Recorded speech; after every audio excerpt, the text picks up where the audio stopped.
I need to know everything, who and the what and the where, I need everything. Trust me, I hear what you're saying, but act like it's new what you're telling me. I'm curious, George, I hop in the Porsche, it's 5 and a horse, I'm ready for war, I'm coming for throats, to turn to a ghost, I need to know everything.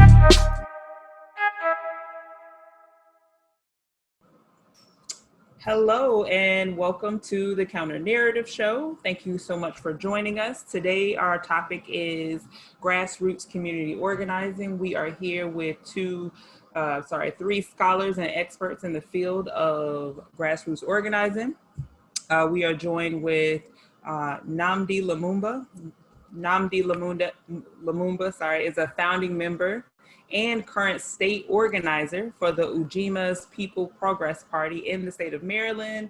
He has been a local city candidate and has been on the election campaign committee for several Black independent candidates. He has spent 29 years as a revolutionary Pan-Africanist organizer working in Black communities around the issues of police brutality, housing, education, economic development, reparations, and social justice. Thank you so much for being here with us.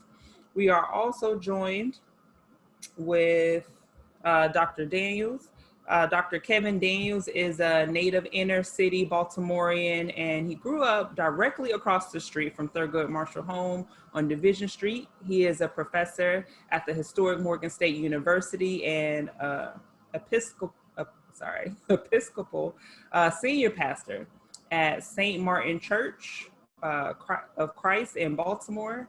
He also chairs the Civic Action Committee, Ministers Conference, Baltimore and vicinity, and is a monthly op-ed contributor to the historic Afro newspaper. Thank you so much for being here with us today. Really appreciate having you. And we are also joined with Dr. Johnny Bailey. Dr. Johnny Bailey is an interdisciplinary researcher and a teacher. He is a specialist in the 20th century U.S. narrative, as well as the African-American narrative and gender history. In addition, Dr. Bailey has solid training in African diaspora history and transatlantic history. Dr. Bailey successfully defended his dissertation, and that topic was "As Proud of Our Gayness as We Are of Our Blackness, the Political and Social Development of the African-American LGBTQ Committee in Baltimore and in Washington, D.C. Thank you all so much for joining this and having this very important conversation. I want to start it off, and I'm going to start it off actually with Dr. Daniels. Dr. Daniels, can you tell us a bit about how you have come to this work around organizing? You also work at the historic Morgan State University, where you teach around organizing. And one of the things I appreciate and really knew that I wanted you to be part of this conversation is because you're one of the very few people that I have found that do not just theorize about the concept of organizing. You're also an active practitioner in that particular role. So can you speak to us a bit about how you come to that work? Well, again, a lot of my work are probably older. Of course, I'm older. A lot of the people that inspired me growing up, definitely in Baltimore City, not only was Thurgood Marshall, but deeper than that, what inspired me as it relates to history is concerned, but also the Goon Squad as a faith leader, community faith leaders that were not only just theologians, but they were public theologians and scholars in that regard, as it relates to not just scholars, but as it relates to civic action. And it not only did it propel me, because I grew up in a historic Trinity Baptist church right down the street from Union Baptist. So history was just a part of, my rearing and understanding just the historic nature of what a faith leader is really supposed to do. And with that being said, my whole social work career really pushed off by understanding the history, but also being around some of the Goon Squad members as a kid, being able to watch Homer Favor and all of them as he started the Urban Institute, Research Institute at Morgan State University, all of that began to shape my understanding and also my need to not just be someone that theorizes on theology, but also practice the work. And from there, as it relates to not just the Goon Squad, you're talking about, I grew up right around the corner from the mosque, the Muslim mosque. All of that impacted my life and the kind of work that they did, not just in, I mean, you're talking about multi-million-dollar projects as they pushed against Maryland National Bank. They pushed against some of the mayors of that time to be able to get not just the living wage, but college bound. All of that is a part of my growing up and my rearing, to be able to understand our power and work towards that in a coalitional manner. And all of that has still set in. I'm still a part of some of those organizations. They've gone on to create not only the IMA, BUILD, and some of those other faith organizations, but now chairing the civic action at the Historic Ministers Conference is not only an honor, but I've watched several of them grow up. So for me, it has shaped my understanding of what we call the inverted pyramid, that corporate and government structure should not be over top of community grassroots people. It is grassroots people that should decide the agenda of any city, particularly Baltimore City. I know that's right. Mm-hmm. I love hearing you talk about it, because it's obviously that it's very close and near and dear to you, and it's just like ingrained in you, because it seemed like you were also born, bred, and like just developed in the environment that was just like ready, to just kind of help to prime you for a lot of where you are now. We were commanded to do it, and some of our elders are still alive. Some of them are still alive, and it ain't a choice whether or not I was supposed to do organizing and civic action as we did for we did a couple years ago in developing for the Ministers Conference. We said to churches right now, and I'm clear, faith-based leaders, I'm very clear. You cannot be in Baltimore City and not know the communities that you serve and their agenda. The agenda of the church should parallel the agenda of that community, and that is one of the reasons, that's the challenges in Baltimore. And people that know me know that is my passion, that is my fight. Baltimore City is the 5th in regentrification, and we have to change that dynamic. And I love the brother that's talking about reparations, all of that. We have to coalition build. That is my research focus. Coalition building is when we ultimately go with other organizations to do this work together, put aside our differences, our ideologies, and begin to come together around a selective issues that's critical to all of us. Thank you for that, Dr. Names. Next, I want to go to Nnamdi Lumumba, and really just the same question, like, how did you come to the work that you do? And very specifically, because your work there's this element of grassroots organizing, but there's also you're a state organizer for the Ujima People's Progress Party. So how did you come to that aspect of your work? Yeah, so I guess really my initial introduction, I was a student over at Morgan State. Yes, sir. That's right. I was a student at Morgan State. I was there when there was a student sit-in back in the late 80s.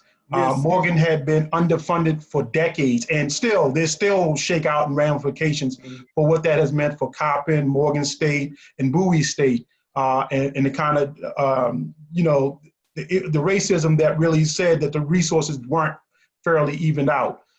And so I was just a student there, really, and caught up in the moment, to be honest. And quickly, I wanted to understand what was going on. How did we get to this point when we're in a university that's supposed to be a higher education?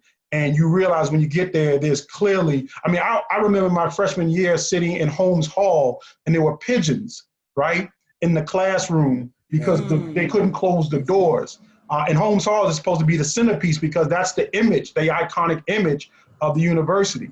And so, you get pulled into that. I wanted to understand what was going on, and I got a crash course in the systemic racism that happens all over, even in this nice blue state of Maryland, and how things go down. It led me to start looking for political organization, political ideas. I recognized quickly from that being organized and being in groups allowed us to have more power and more influence.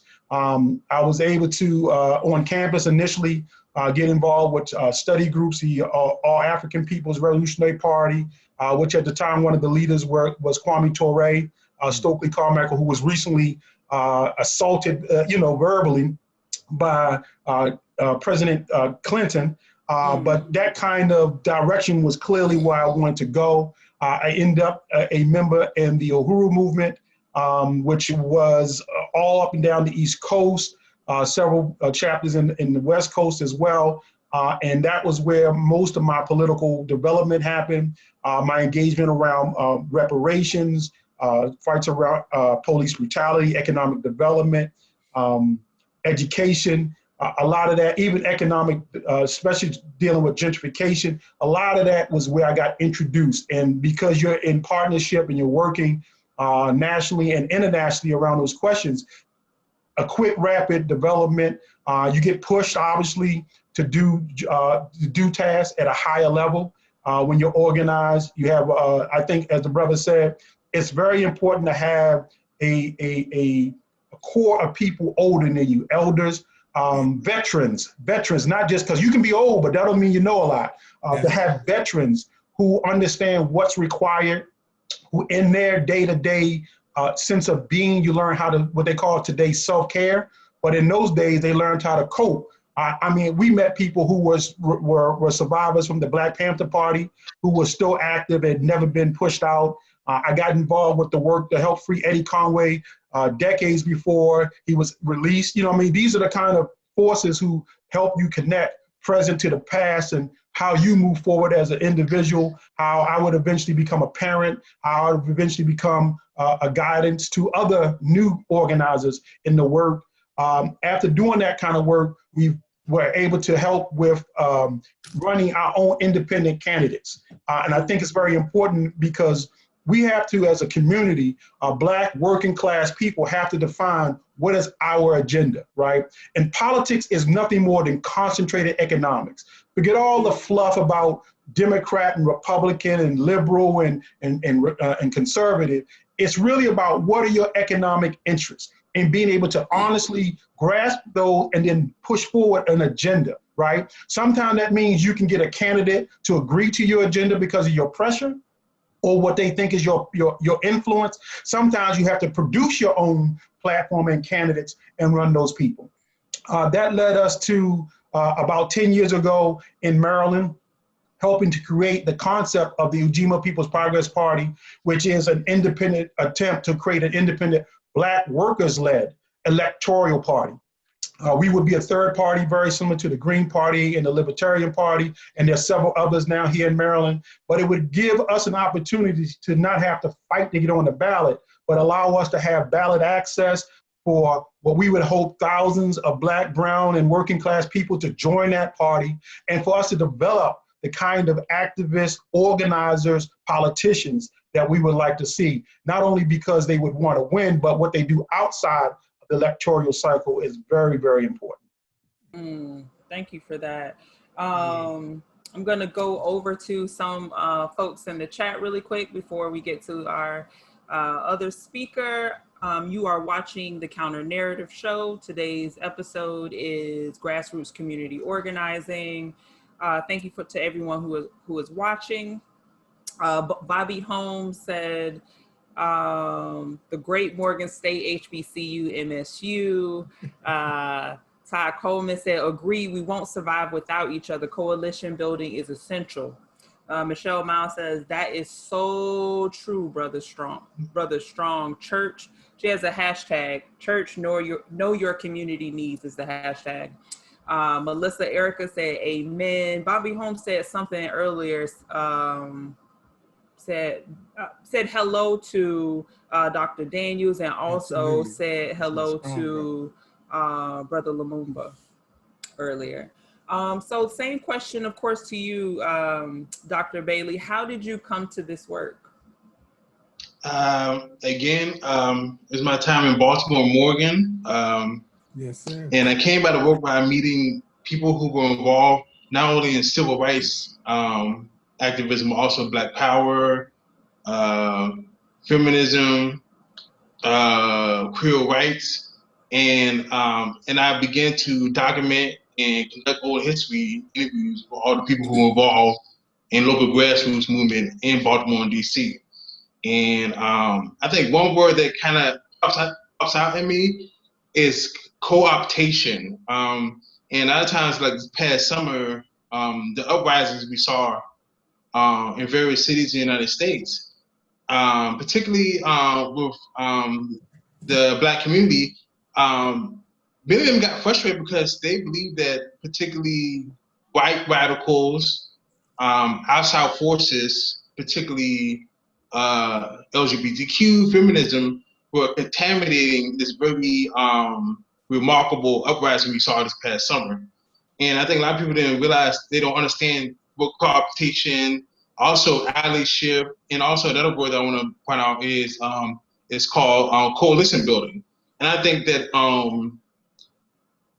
some of us fail to grasp those particular important terms, and how we need to study and understand these complex concepts to make better sense of our current Black Lives Matter movement. Because a lot of people, particularly some people in the Black community, are suspicious of Black Lives Matter movement, because if you go online, you look at the agenda what the movement wants for the Black community, a lot of people don't agree with some of the things they want to fight for. Particularly, some Pan-Africanists believe that some of the issues such as LGBTQ rights, gender equality should not be at the top of the list. And also ultimately should not be a part of the larger Black freedom legacy of Black freedom struggles since 1625, when the Virginia House of Burgesses made it codified racial slavery in Virginia. So I think a lot of things that we have to go back to the drawing board, and I think we saw this past summer, particularly people who were really were not on board 100% with the Black Lives Matter organization at all, because they believe that their agenda was not parity towards the legacy of Black liberation, particularly in the United States. And I think there's some things that we have to scratch the surface of, really dig deep and examine. Right, definitely. Especially when we talk about the piece, I feel like, around coalition building. Yeah. You spoke a bit about that connection in terms of like queer representation in that space. And I think one of the things in terms of coalition building to remember too is when people are practicing anti-Blackness, they are not interested, you know, they don't necessarily care how you're gendered, what your sexual orientation is. So it's really important to have that aspect in common when we're talking about aspects of coalition building. I would like to hear from Lumumba. Can you talk a bit about the differences between coalition, or the necessity of coalition building? Because you do some coalition building, if I'm understanding correctly, with members of the Green Party and with some other folks when you are out there advocating and canvassing for particular candidates. So first, let's start with what exactly is what it is we mean when we say coalition building, and why exactly is that important? Yeah, so I think, and we try to build as broad a possible coalition as possible. And coalition building is the work that it takes behind the scenes to be able to bring different groups, different agendas together around core questions that we can have principled unity around.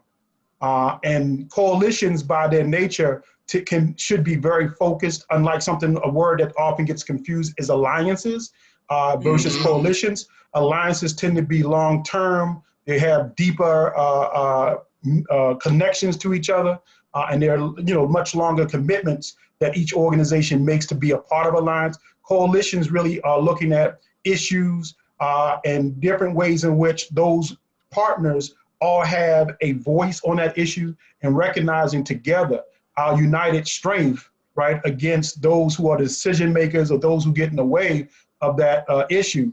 We can all focus our efforts together. And it doesn't mean that we lose our uniqueness and the different styles that we use to push forward, but it does mean that we at least have some alignment and some collaboration that be able to make us stronger so we all get what we want out of that question.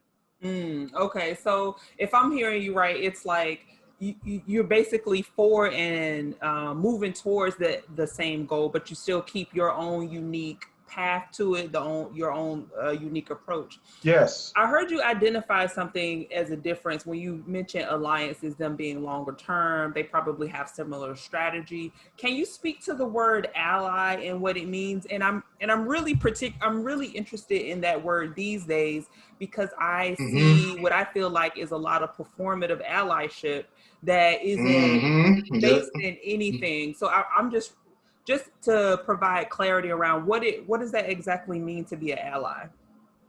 Yeah, so I mean, of course, the word root is again alliance. I think one thing that's important is that for most people in this country, Black, brown, working class, is that we've been miseducated. So there are a lot of things that we think we understand that we don't have real deep appreciation for, if any understanding. And when we use, and some people even ask us, why are we allying with Latinos? Why are we allying with Africans from the continent? Or why are we allying with people LGBTQ? Because in their mind, there's never been anything good that comes out of quote unquote allyship. The problem is that when history shows us that the United States, which is the leading capitalist imperialist nation in the world, can have an alliance with Russia, which was the leading socialist capitalist nation in the world, and they could sit down and have an alliance against Nazi Germany, right? Despite their ideological differences, right? That there is some need that people must have around allyship that's important. And usually at the center of it is a shared goals and objectives that drive you forward, right? And then that you agree to a long-term commitment to make sure that you get that thing done. What we see in America when people call themselves allies, first of all, are people who don't come to you and say, what are the terms of the relationship? How are we both, how does this thing that we are attacking impact me? How does it impact you? And how, when you resolve it, how will that impact me as well, right? These are conversations. So because you don't have these real conversations, because people haven't dealt with the elements of being an ally, people declare themselves allies because they have their own agenda. And because they have their own agenda, they don't really care what your agenda is. They just attach themselves to you as long as it works for them. And when they get what they want, they can jump off and keep on going. And that is not what an alliance is. That's not even a coalition, right? You have to really struggle and work with each other and hold principle, which is the other part, because oftentimes, even in our Black community, we call for unity, but unity can only hold when there's principle. When I can hold you accountable for your word and your commitment, as you can hold me for my word and my commitment, right? And again, that does not mean we change who we are, but it does mean that we commit to some things that we laid down. And if you fall off track, we have a way to hold you, to clearly say you are off track now, that you need to come back. And that's critical what he just said, because when you, at the basis of coalition building, number one is listening, relationship building, but also being able to move and to make sure that we understand relationship building, and we can negotiate all of those kind of things so that we can be able to move together. It is the basis of coalition building. I'm hearing you tell me what your interests are. Yes, right. Most of the time when I'm working with an organization, I like them to tell me, you ain't got to worry about my feelings. Tell me up front what your interest is. Our last work that we did a year or so ago with the consent decree, of course, we had listening sessions throughout all of the 14 districts. We met with millennials, we met with LGBTQ. Everybody sat down and talked about what their issues were, what their self-interests were. And again, based upon that, we built a coalition around, not only after that was over, by listening to people, we also came together around issues of public safety, issues of health, education, and also workforce and economic development and entrepreneurship. One of the things that's been created has been, I'm a part of a phenomenal organization of different ideological perspectives, Kioba, which is 40 Black men that own their own entrepreneurial identities. But we came together around this issue of regentrification for Baltimore City, and we are together own the business of Kioba, and together we are, of course, moving into wealth generation as it relates to real estate. That's a coalition. We have different ideological perspectives, but one of the things that we're clear about is that we're not going to own the city, Baltimore, if we don't do something as it relates to wealth generation together. That's just one coalition. But and then others, as we even look at the We Our Us movement, the Black men, we decided to come together, different ideological perspectives, but we were clear on one thing, that if Black men together, doesn't matter to us what ideological perspective, we got to go get our children. And we got to take responsibility for our children. And we have coalesced to make sure we do that. Hopefully, by the time we leave this moment here, I would love to be able to connect with the two brothers that are on with me together. And I also want to pay homage and respect to these great Black women for women's suffrage, 100 years. Ida B. Wells and some of those, Sojourner Truth, had to even fight against white women in order for them to have their own identity. So I want to celebrate this moment. Well, thank you for saying, go ahead, go for it. Raheem, I want to say something that's really, really important. I think as a community, we need, as Black people, we need to define gender, what does gender means in the Black community? Because I think the root basis of our inability to coalesce and build against different communities, even sometimes a rocky relationship between Black men and Black women, stems from how Black people have been racialized in gender, and how this issue of gender, race, and sexuality has pretty much complicated progressive ideas and movements. I think we need to be brave enough and courageous enough to throw away our traditional concept of gender, and how gender has become violent, as gender became a tool of violence in our community, and how it kind of prohibited us to make some really substantive changes in the past 40 years. And Michelle Wallace wrote the book about Black feminism in 1974, 1975.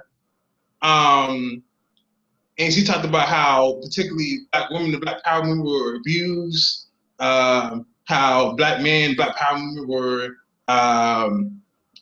ignoring the needs of Black women. We have yet to rectify the issue that Black activists talked about 40, 50 years ago. And that's why we have issues of, that's why when Black Lives Matter came about in 2012 after the death of Trayvon Martin, a lot of Black activists were appalled to find out that Black Lives Matter were focused on gender oppression, gender issues. And I think it goes back to how, like the brother Lubumba said, that we have not been educated properly on issues of gender. I think that, I feel like one of the things too that it speaks to, when you mentioned that, Johnny, and when Dr. Daniels mentioned this, the way in which white women couldn't would not, like, there's this way in which sometimes coalitions begin to co-opt, and there's an erasure that happens. And I feel like that definitely happened in the case of, like, you know, Black and white women sometimes. So I think the point that I feel like too, Dr. Daniels, Lumumba, and you as well, Dr. Bailey, bring up around that piece around coalition is it's a conversation. It is not, I am coming in with the Eurocentric framework that says, I know what's best for you. It's, we're having a conversation, and this should be led by you. Like Dr. Daniel was saying earlier, like the people should be leading. I'm going to go to the chat really quick. And Melissa says coalition building equals united strength. Bobby Holmes says it's not an either or. I believe LGBTQ rights and gender rights can be inclusive in coalition. The priority is the liberation and advancement of Black people, period. Melissa says allyship means you have to discuss and agree upon the terms, the roles, and the agenda. Another person said people declare themselves allies because they have their own agenda. Hold principles, speak, speak, speak. Another person said allyship means struggle and work together. Yes, indeed. Another comment, that's it right there, Dr. Daniels. I'm listening. That's what Melissa said. And then another comment says, Dr. Daniels, thank you for lifting up Black women. And another comment,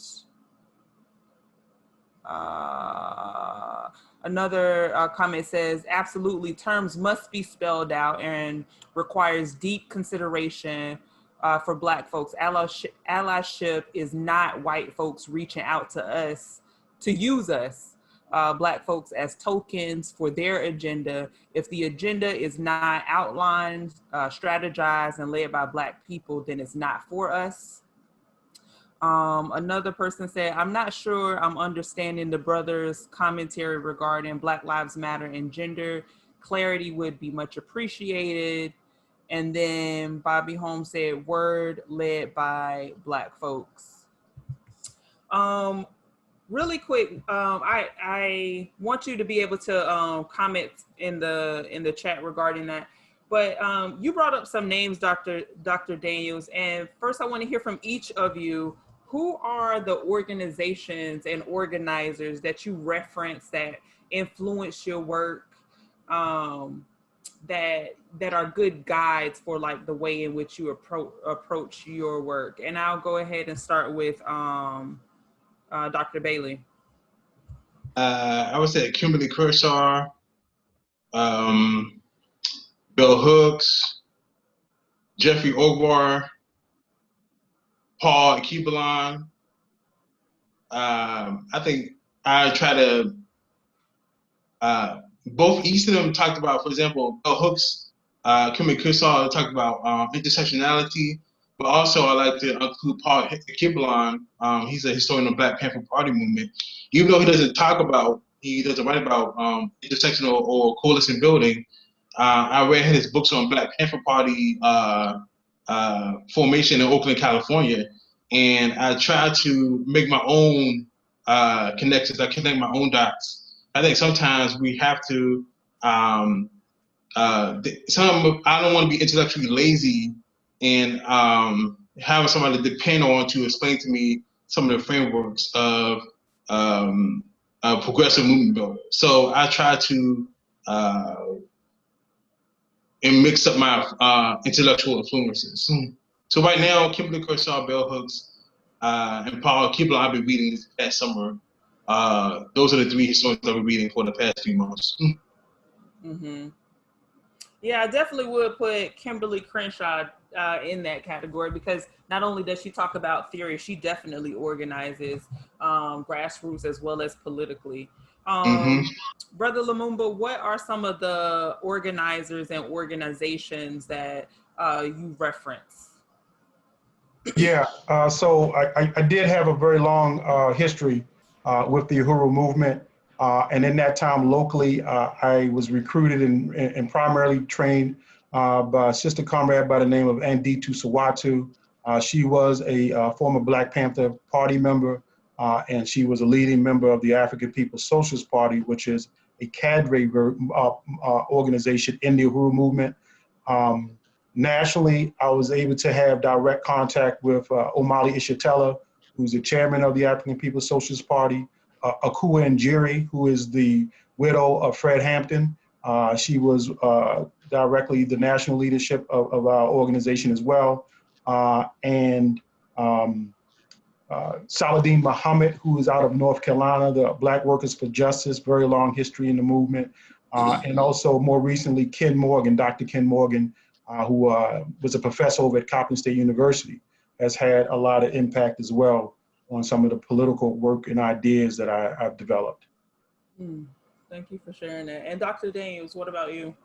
I'm not even going to, let me tell you, for me, and I started off by talking about, I've studied history about the Brothers of Liberty, Harvey Johnson, not only that, and I reject, even in the social work field, I reject them telling me the father of community organizing was, of course, Saul Alinsky. I reject that. It's not the father. You talk about organizing, you got to go all the way back to Richard Allen, Denmark Vesey, Alexander Jones. You've got to go all the way back to Asa Philip Randolph and the Brotherhood of the Sleeping Porters. There is where Saul Alinsky got his industrial area foundation, what we call the organizing model. There is where he got it, the locality development model of Rothman. We had ancestors that did this work. Another that influenced my life, I've got all his readings, was definitely Dr. Amos Wilson. He was an intellectual organizer as far as I was concerned. He helped organize my thought around Black power. Dr. Elmer Martin, the meeting of this man at Morgan State University changed my life as it relates to spirituality and faith, and to understand my indigenous, what I owe to my African ancestors as it relates to a faith leader, not only in this city, but also around the country and around the world. So I owe a homage and I pay deep respect to all of those ancestors. While I like the IAF model, it is indigenous to African people, African-American people, because of my ancestors. And that is the coalitional base, the Goon Squad.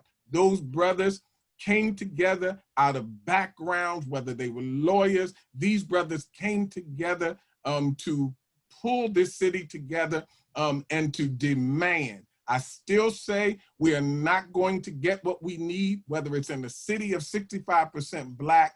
We're not going to get what we need until we understand power and how, as a coalition, we demand. We are not going to ask, you're not going to have a lot of friends, but we are going to have power, which is the ability to act according to our interests.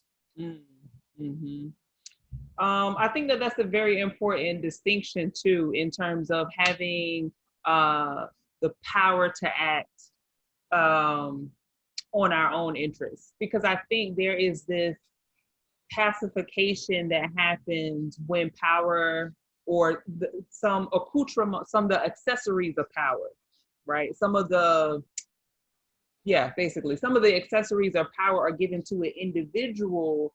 And some of the things that I've sometimes seen as I've seen individuals who are growing, but their community around them, the community that's around them, are not growing at that same rate. And the specific question that I have for you, Dr. Daniels, are, two of our most well-known orators, community leaders in grassroots community organizing came out of faith-based. So the most popular are, of course, like Dr. King and Malcolm X. Everybody knows, if they know nothing else, they know those two. Ella Baker, right? Thank you for that. And there's also, so in meetings would take places in churches and hair salons and those sort of things. My question around that is, where do you see faith playing out in community organizing today? And are faith-based organizations doing grassroots community organizing? Like, what does that look like today? I think that there are and I'm being very clear because they know, most of them know me, and I've been able to, because I'm the civic action chair, and I got there because of my level of honesty to say, like Amos Wilson said, we must be insane for allowing what is happening in our communities to take place while we sit 3,000 strong churches in Baltimore City.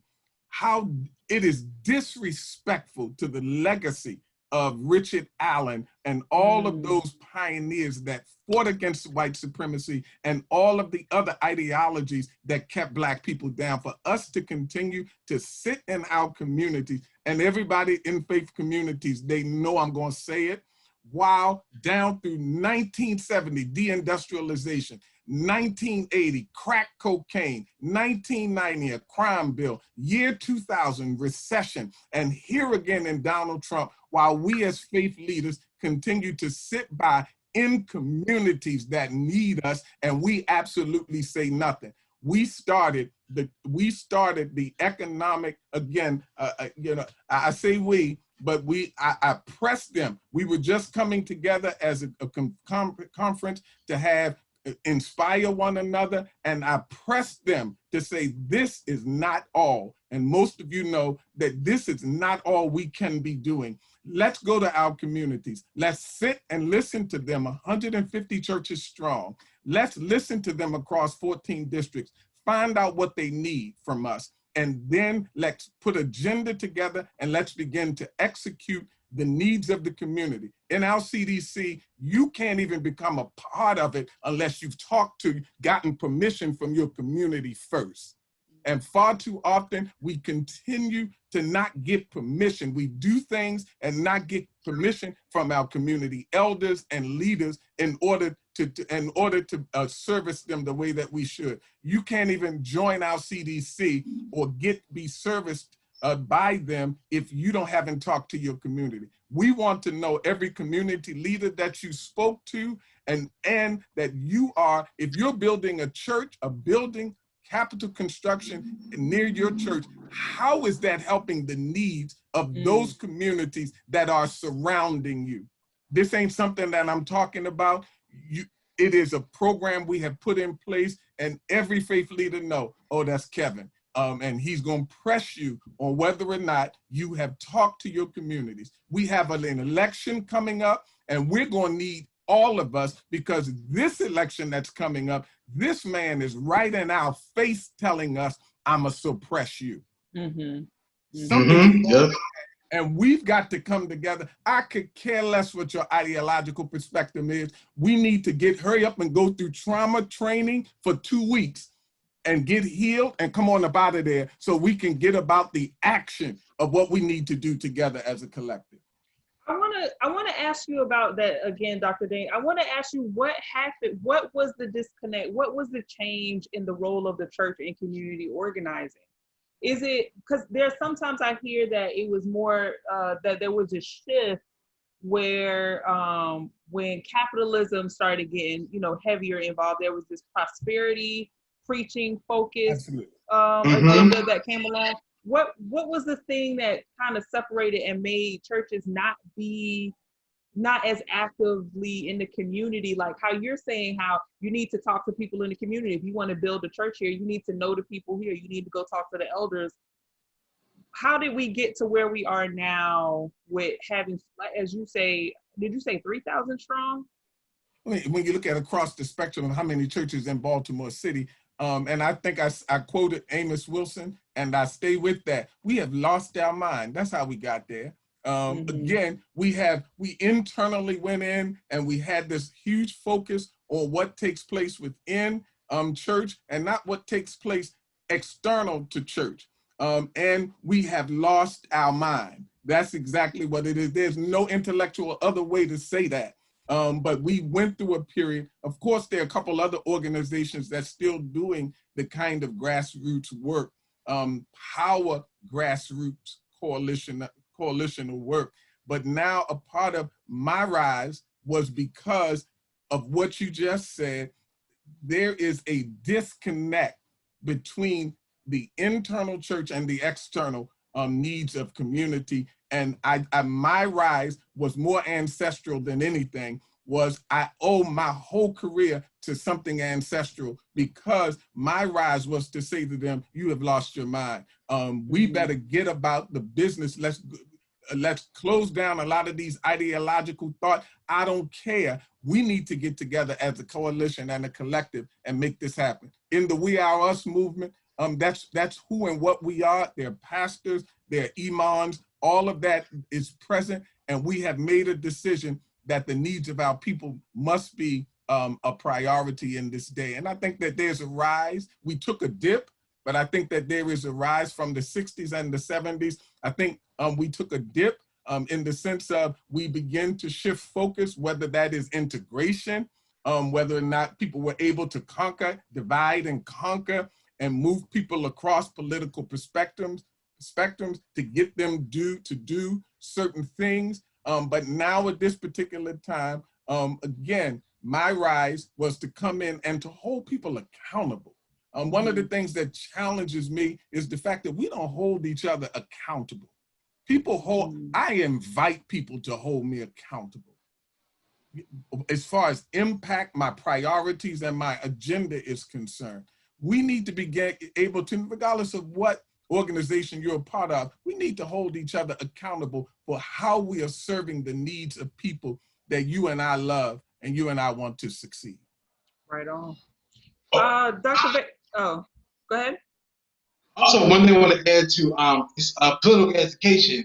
When you mentioned that we need to heal a lot of trauma produced, I think also in addition to 2 weeks, we should have a political education training too. It should be more than 2 weeks. I'm just kidding. Yeah. but I think Dr. Daniel's like, get it together. You don't launch it, get it together. Well, you know, again, I think this whole trauma movement is being politicized.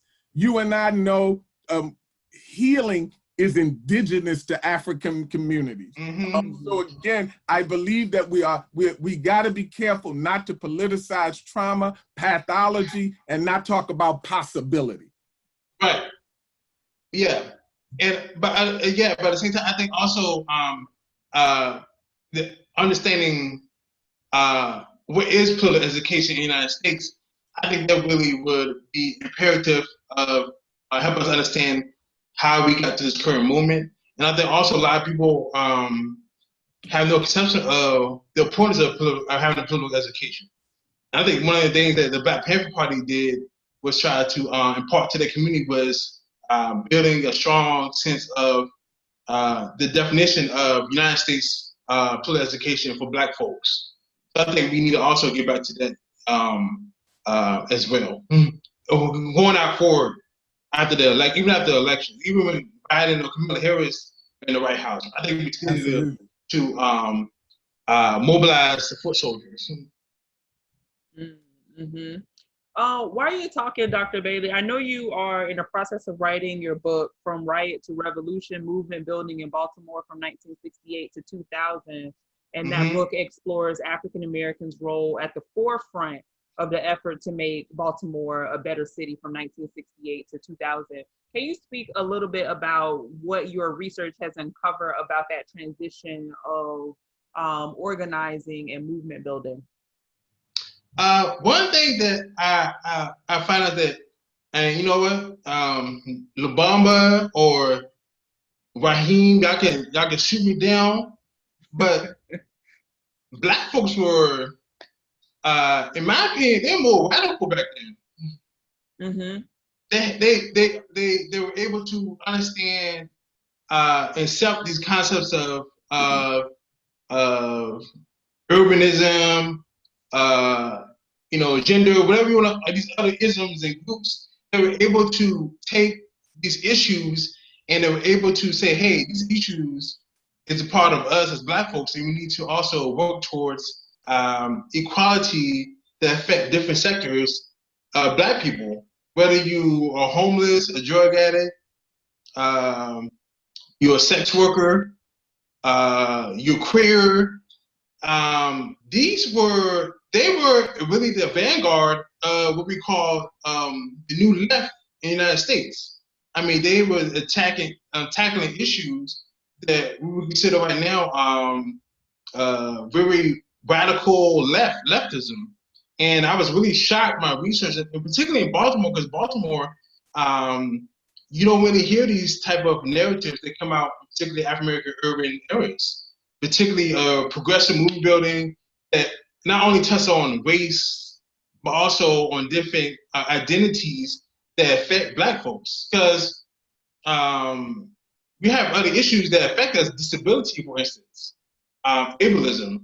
So when I do my research, particularly people who were involved, particularly Black folks who were not only involved in the Black Panther Party, they were also involved in particular organizations that catered towards women, people who were going through drug rehabilitation issues, incarceration. So they're tackling these multiple issues that pretty much were predating Black Lives Matter.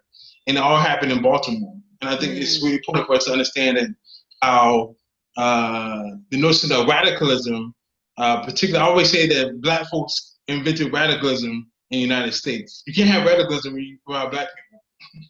And as a Baltimore, this book is a particular understanding why.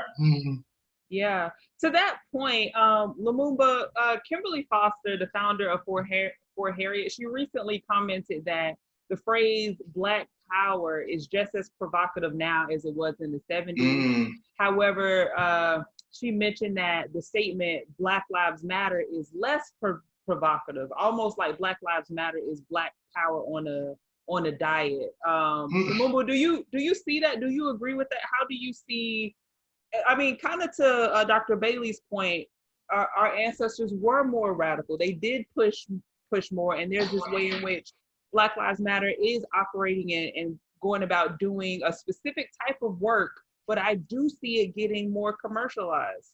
I went to a protest, and I've gone to several protests, and this had to be by far the whitest protest I've ever been to. Yeah, so I think history is a series of developments. Nothing stays stagnant, right? Everything that we understand is the collective accumulation of all that we've learned that comes before us, right?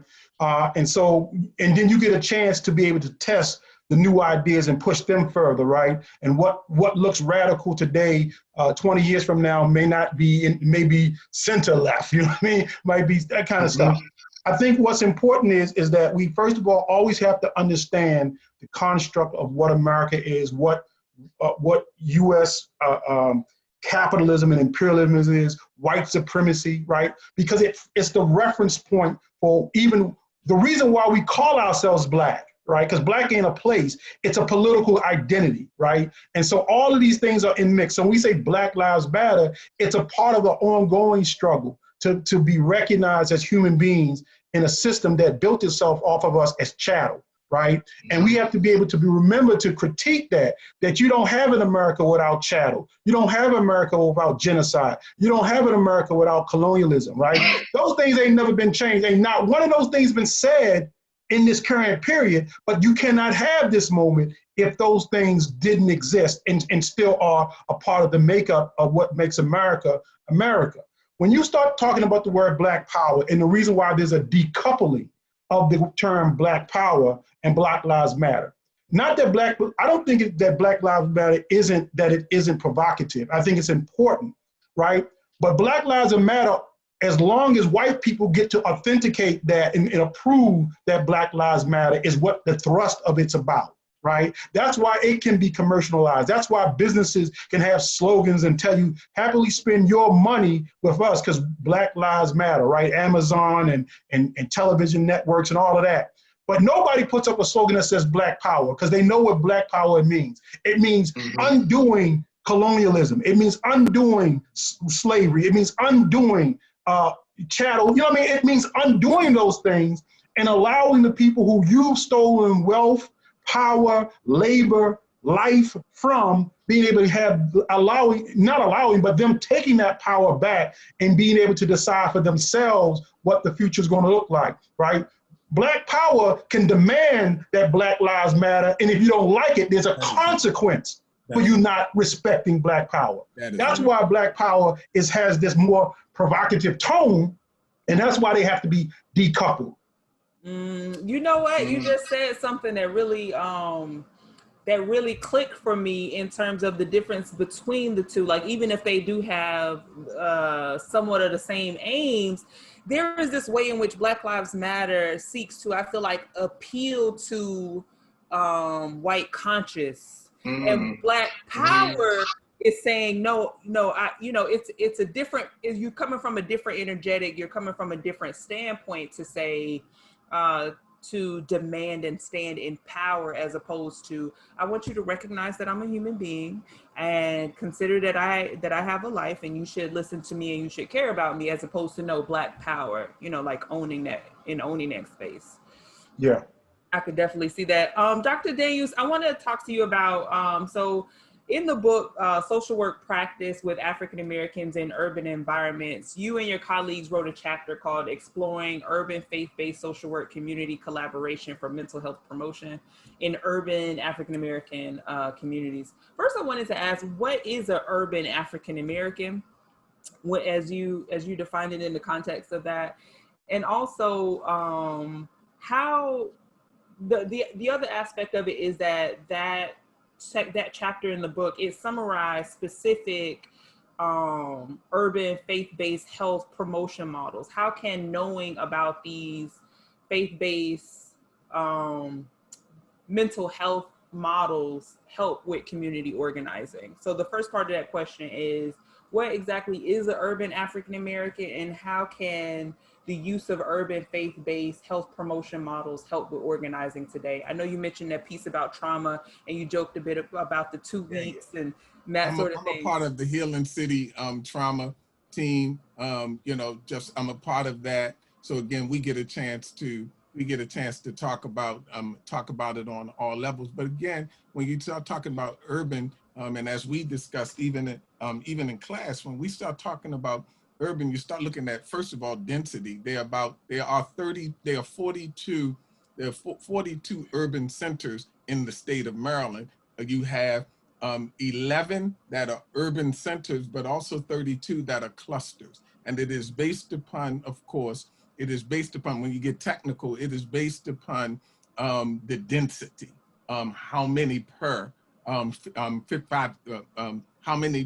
square miles, so to speak. That is how you define number one in urban center. But then also when you start talking about urban Americans, so to speak, you start talking about issues particularly around African Americans. You start talking about issues of when we talked about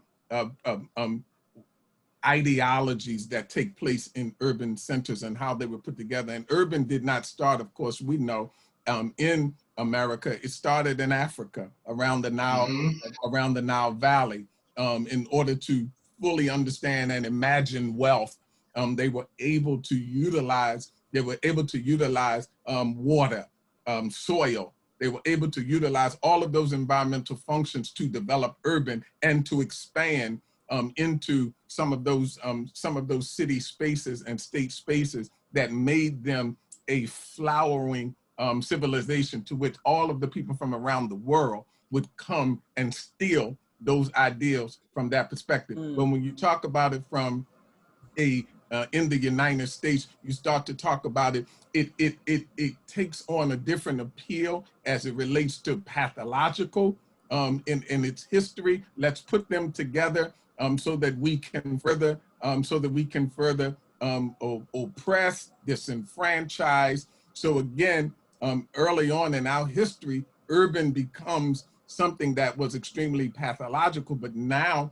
and now, of course, it has now become work where you live where you work kind of identities. And now it's about, let me move you from urban centers. We saw what they did in Baltimore City in the 70s, when the Inner Harbor was a place for, I know y'all too young for this, the place for Lexington Terrace, Flag House, Murphy Homes, all of that. I see my brother laughing. Then all of a sudden it became, when deindustrialization went out, and service jobs came in, it became a place that was pretty. Let's make it the inner harbor, and let's move families away from their urban into the suburban matter, so we can live, work, and drive in our community. So for us, an urban center literally deals with the fact, as it relates to now, it is being redefined.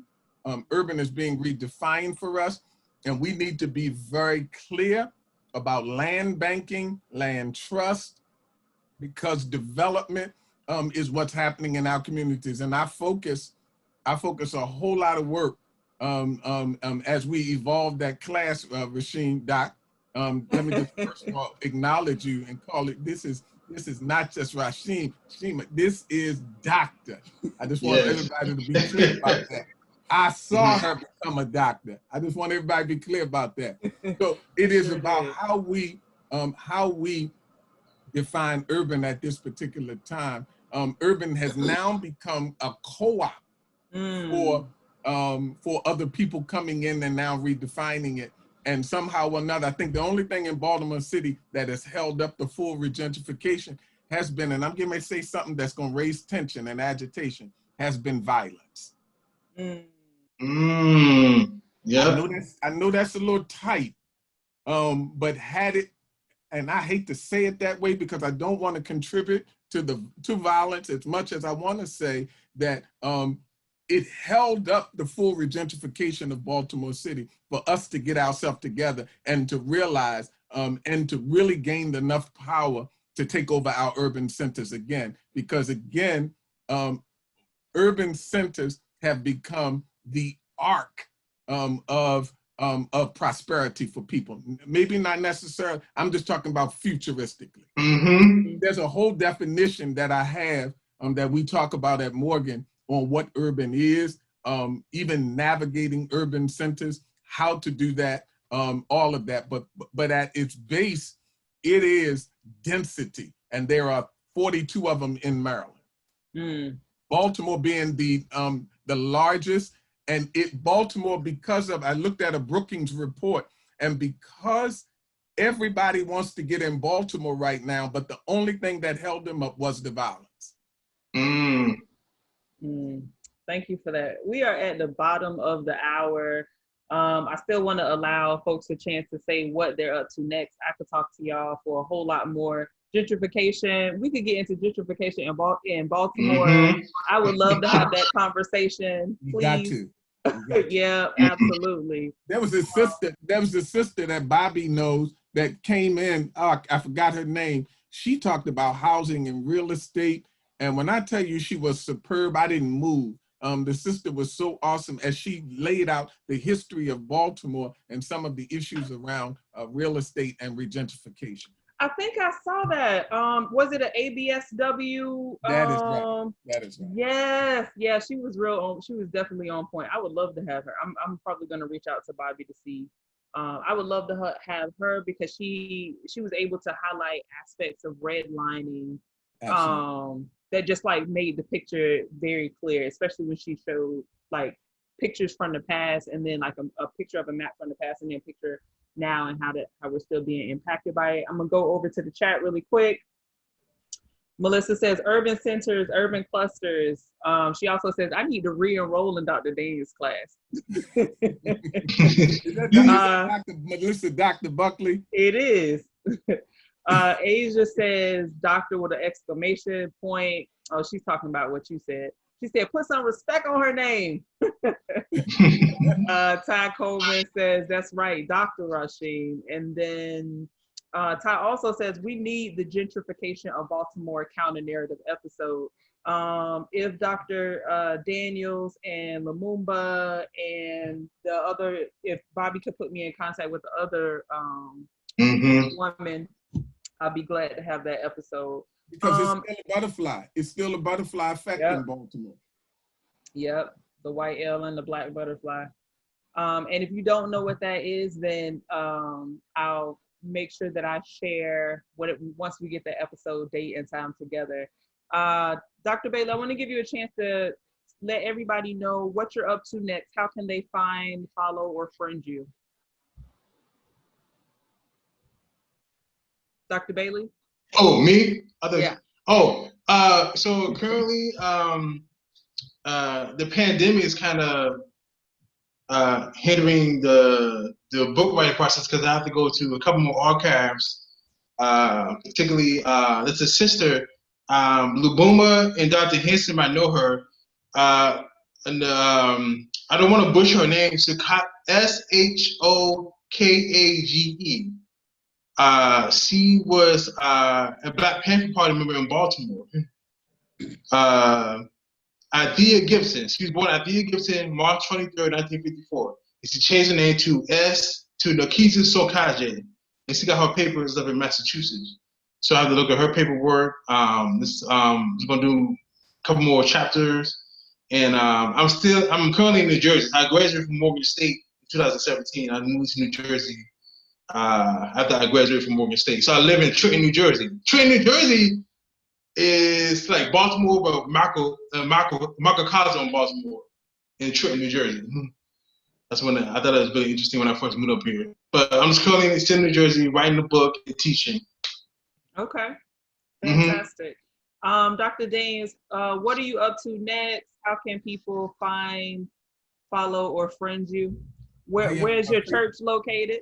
I'm at 2118 Madison Avenue, and I'm working with, I get a wonderful opportunity to work with this great host on the Black Arts District, Lady Breon.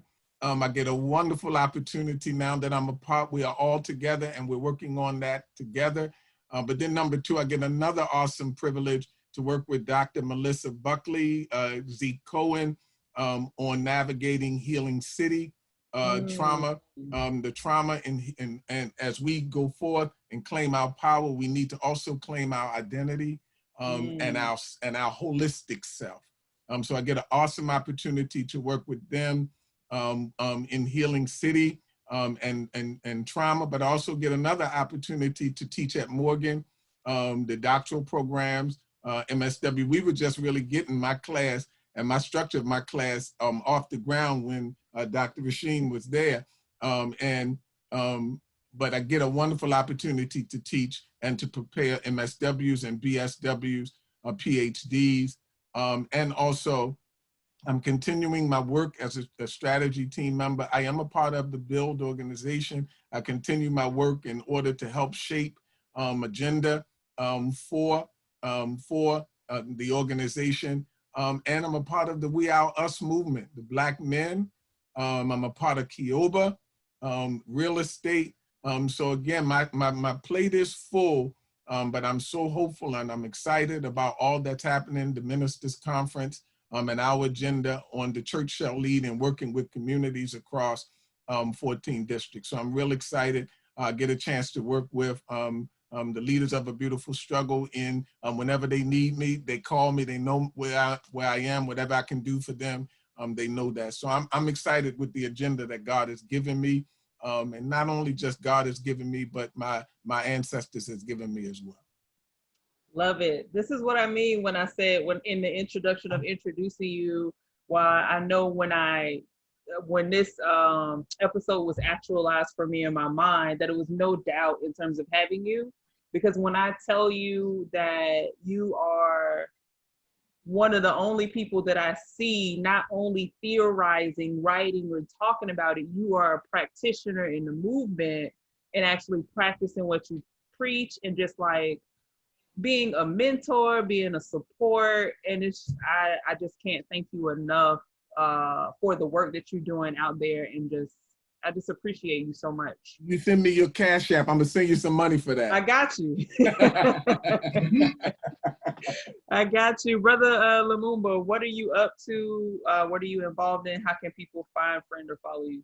Yes, certainly. So ongoing, we always have work now. We've started it since the COVID-19 crisis, providing mutual aid work to get food into communities that are poor and working class. One of our primary locations is over in East Baltimore at Douglas Homes. Every day, Monday through Friday, we have volunteers who help unload food and distribute food and mass water to families. Part of that work has also led us to the creation of something called the Gloria Richardson Solidarity Garden program.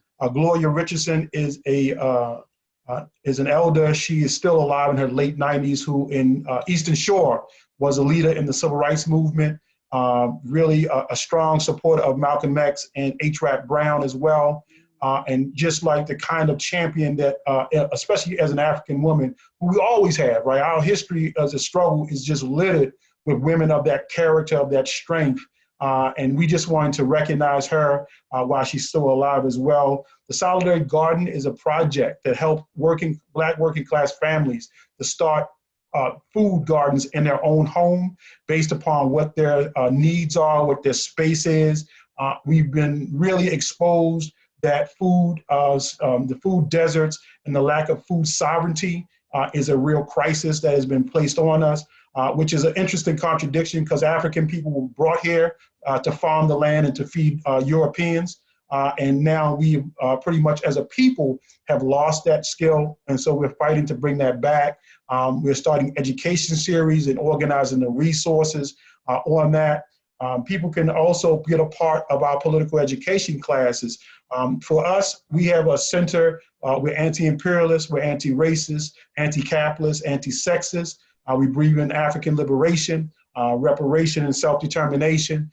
We are building a political party. I think some of the discussions we've had around the economic development, around the police, these are things that are on our platform that we use as the basis of our education. We really do have to understand not just the politics of the city, but how political parties work, how people who are in office work, how relationship to economic interest is really important and how we can understand that. And these things transcend whether we're Black or whether we're male or female, but really go to the heart of when you live in a capitalist system, all the isms that we talk about controlling resources and wealth. And we have to be able to build a community of people who understand what those things are. So when we organize, we build institutions that give us power, that we build movements that are about our power, and that we're challenging the power of a ruling class that's really the worst thing that we've seen in the history of this planet. You can catch us at Facebook at UPP Maryland, and also our webpage is uppmaryland.org/support. That way you can get plugged in. People will actually contact you if you want to do the mutual aid work. If you want to be a part of the political education, just come on Facebook. We get you into the process and get you registered. We do it twice a month. And, it's about building power from a working class perspective. And everybody's welcome, but they got to be honest with you. This is Black worker led, and it's going to remain Black worker led to stay sincere. I know that's right. Stay sincere with the brother. Thank you guys so much for coming on. I absolutely, positively appreciate it. You have been watching the Counter Narrative Show. This episode has been Grassroots Community Organizing with Dr. Kevin Daniels, Brother Lumumba, and Dr. Johnny Bailey. Next week's episode is Ebony Faces and Ivory Towers as we talk to Black women in the academy. Thank you again so much for joining. Thank y'all for being here. I appreciate y'all. This is awesome, and Thank I'm you. proud of you. I don't know what to do. Oh. Also, Dr. Rasheem, can you also give me the contact information for both of the brothers? Yeah, brothers, I want us to connect. Yeah, definitely. Yeah.